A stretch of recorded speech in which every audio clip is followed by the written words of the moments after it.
Hi friends, welcome to enjoy with Komali. ಇವತ್ತು ಹೆಂಗೆ ಮೆಂತೆ ಚಿಕನ್ ಮಾಡೋದು ಅಂತ ನೋಡ್ಬಿಡೋಣ. Let's start the video. Onion ತಗೊಂಡು ಕಟ್ ಮಾಡಿ ನೀರಲ್ಲಿ ತೊಳ್ಕೊಬೇಕು. ನೆಕ್ಸ್ಟು ಟೊಮೆಟೊ ಸಣ್ಣಗೆ ಕಟ್ ಮಾಡ್ಕೊಬೇಕು.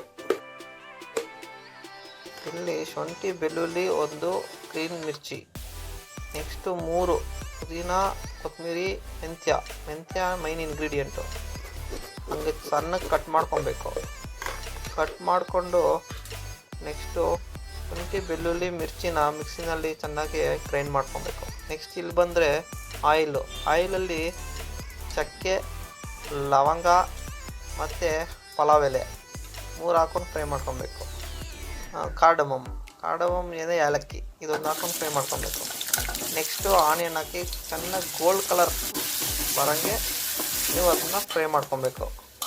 ನೆಕ್ಸ್ಟ್ ನಾವು ಕಟ್ ಮಾಡಿರ್ತೀವಲ್ಲ ಅದು ಮೂರನ್ನ ತಗೊಂಡು ಇಲ್ಲಿ ಹಾಕಿ ಫ್ರೈ ಮಾಡ್ಕೊಬೇಕು. ಚೆನ್ನಾಗಿ ಫ್ರೈ ಮಾಡ್ಕೊಬೇಕು. ಅದು ಹಸಿ ವಾಸನೆ ಹೋಗ್ಬೇಕು. ಹೋದ್ಮೇಲೆ ಸೆಂಟ್ರಲ್ಲಿ ನಾವು ಟೊಮೆಟೊ ಹಾಕ್ಕೊಬೇಕು. ಟೊಮೆಟೊ ಹಾಕಿ ಅದರಲ್ಲಿ ಒಂದು ಸಾಲ್ಟು, ಒಂದು ಸ್ವಲ್ಪ ಅರಿಶಿನ ಹಾಕಿ ಫ್ರೈ ಮಾಡ್ಕೊಬೇಕು. ಅದು ಸ್ಮ್ಯಾಶ್ ಆಗೋವರೆಗೂ ನೀವು ಲೋ ಫ್ಲೇಮಲ್ಲಿ ಫ್ರೈ ಮಾಡ್ಕೊಬೇಕು. ಹಂಗೆ ಇಲ್ಲಿ ಚಿಕನ್ನು ಎಂಥ ಚಿಕನ್ ಅಪ್ಪ ಇದು, ಇನ್ನೂ ಸಾಫ್ಟ್ ಆಗಿದೆ ನೋಡೋಕ್ಕೆ. ಹಂಗೆ ನೋಡಿದ್ರೆ ತಿನ್ಬೇಕು ಅನಿಸ್ತದೆ. ಈ ಚಿಕನ್ನ ಚೆನ್ನಾಗಿ ತೊಳೆದು ಇದರಲ್ಲಿ ಆ ಮಸಾಲೆ, ಆ ಟೊಮೆಟೊ ಸ್ಮ್ಯಾಶ್ ಆಗಿದೆಯಲ್ಲ ಅದರಲ್ಲಿ ಸ್ವಲ್ಪ ಫ್ರೈ ಮಾಡ್ಕೊಬೇಕು.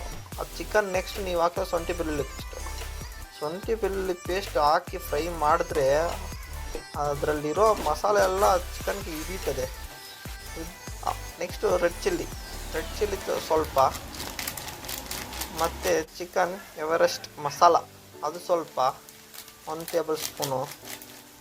ನೆಕ್ಸ್ಟು ಮಸಾಲೆ ಪೌಡರ್, ಮನೇಲಿ ಮಾಡಿರೋ ಮಸಾಲೆ ಪೌಡರ್ ಅದು ಸ್ವಲ್ಪ ಹಾಕಿ ಚೆನ್ನಾಗಿ ಫ್ರೈ ಮಾಡಬೇಕು. ಆ ಮಸಾಲೆ ಬಂದು ಚಿಕನ್ ಹಿಡಿಯುತ್ತೆ ಫ್ರೈ ಮಾಡೋದ್ರಿಂದ. ನೆಕ್ಸ್ಟ್ ಬಂದ್ಬಿಟ್ಟು ಸ್ವಲ್ಪ ವಾಟರ್ ಹಾಕಿ ಚೆನ್ನಾಗಿ ಫ್ರೈ ಮಾಡ್ಕೋಬೇಕು. ಕುದಿಸ್ಬೇಕು. ಆ ಮಸಾಲೆಲ್ಲ ಇಡುತ್ತೆ. ಕುದಿಸಿ ನಿಮ್ಮ ಟೇಸ್ಟ್ ನೋಡಿ ನೀವು ಸಾಲ್ಟ್ ಆ್ಯಡ್ ಮಾಡ್ಕೊರಿ. ಒಂದು 80% ಬಾಯ್ಲ್ ಆದಮೇಲೆ ನೀವು ಸ್ವಲ್ಪ garam masala plus pepper powder ಇದು ಸ್ವಲ್ಪ ರುಚಿ ಕೊಡುತ್ತೆ. ಚೆನ್ನಾಗಿ ಫ್ರೈ ಮಾಡ್ಕೊಬೇಕು. ಫ್ರೈ ಮಾಡ್ಕೊಂಡು ಒಂದು ಕ್ರಾಸ್ ಮಾಡಿಬಿಟ್ರೆ ನಿಮ್ಮ ಮೆಂತ್ಯ ಚಿಕನ್ ರೆಡಿ.